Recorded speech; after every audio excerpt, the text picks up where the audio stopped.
but I'll go first. I like the Edmonton Oilers. They're plus 155 in Boston, taking on the Bruins, who've won 100 games in a row. They're 10-0 in their last 10, the Bruins are. And it's weird because we're not really talking about it. Usually when a team wins 10 games in a row, the entire NHL world has its head turned and the narratives are all over the place, but this is kind of just what the Bruins have done all season. They have a plus 105 goal differential on the season, plus 103 when you take away the two shootout goals.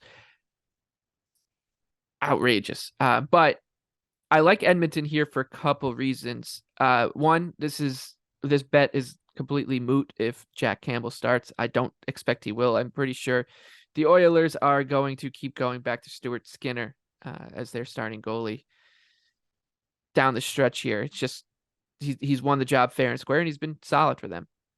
Two, the Oilers are playing decent defensively, despite the fact that Campbell and Skinner went through a little bit of a rough patch there too. But despite their goals allowed per 60, which is hovering around 3, their expected goals is up there with the best teams in the league when you look since the All-Star break. Only Carolina has a better expected goals against per 60 minutes at 5-on-5 in the NHL. And we're looking at a relatively meaningful sample size.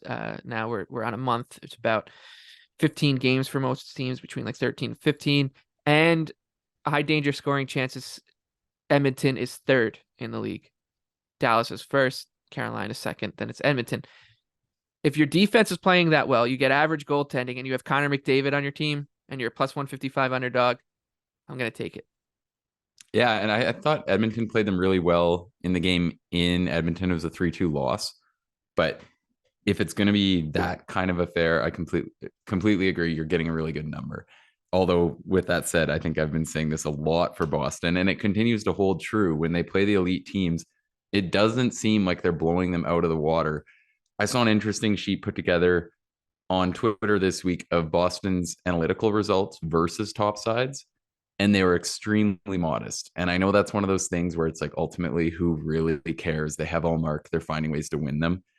But that does make me think that I just can't bet on Boston to win these games when it just and I think the eye test matches that, where like when you watch them play like these other elite sides, it doesn't seem like they're blowing them out of the water. I know they kind of did to New York the other day, but as much as I'd love to rip on the Rangers, that wasn't really the Rangers, considering the 3 and 4 spot, and they didn't have two of their top defensive pairings together. So I think it's been a lot of like super close games versus top teams, and yeah, I like the price here. With that said, As long as Stuart Skinner starts.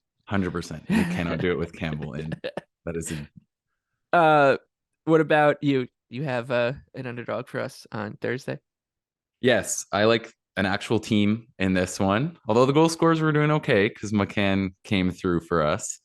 And, Verona had 6 shots on net, and none of them went in. So, anyways, quick gripe on that. But I like the Senators. They're going to have another really shaky goaltending situation. But I can live with it versus the Kraken, who will have the same. So they should be around plus 120. I think it's a really good play with how they have looked over the last month. They obviously had the massive hiccup in the 5-0 loss to Chicago. I think a ton of bettors got burned on that game, myself included, because it seemed like a great spot for them to keep rolling. I think the surprise Cam Talbot start kind of threw them off in that, the surprise scratch to Cam Talbot kind of threw them off in that game. And I know he's still going to be out, but it kind of just seemed like one of those things. It was a game where every single thing went wrong. Like, I think you could watch that first period and say it could have easily been 1-0 Ottawa, and then it just kind of just compounded from there, and everything wasn't going their way, which happens. But I still think this is actually going to be a really close game. I expect 50-50. I think we should see a lot of offense, and this number is just a little too long for me with how good Ottawa has been playing. So I think it's a good spot to get on the Senators here. Yeah, I'll be with you there. I like Ottawa. That game against Chicago, I think, is one of those situations where we'll kind of just draw a line through it. Not really too much. You can't really glean much. They should have been up 2 or 3-0 in that first period, and the game should have been over. But Alex Stalock outdueled Mad Sogard by quite a margin, and then things went off the rails. So the Senators are And my bet in Sogard's that been game. respectable. Yeah, Like I know it's your job to be ready no matter what.